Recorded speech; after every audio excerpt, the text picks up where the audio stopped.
నాన్న, ఏంటన్నా? నా జీవితంలో నేను నిన్నే ఎక్కువ కష్టపెట్టాను నాన్న.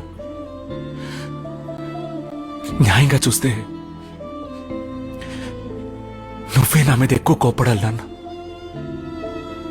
నన్ను కొట్టు తిట్టు ఏమైనా చేయనాను, కానీ దయచేసి లోపలే పెట్టుకుని కుమిలిపోకు నాన్న.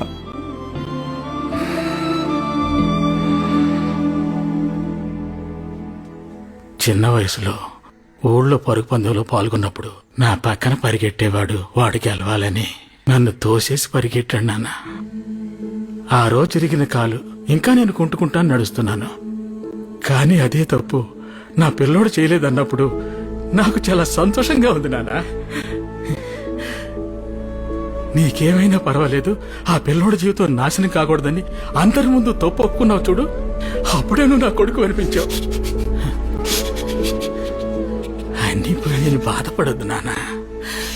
తిరిగి లేచి పరిగెట్టు. నాన్న నేనున్నాను, చూసుకుందాం.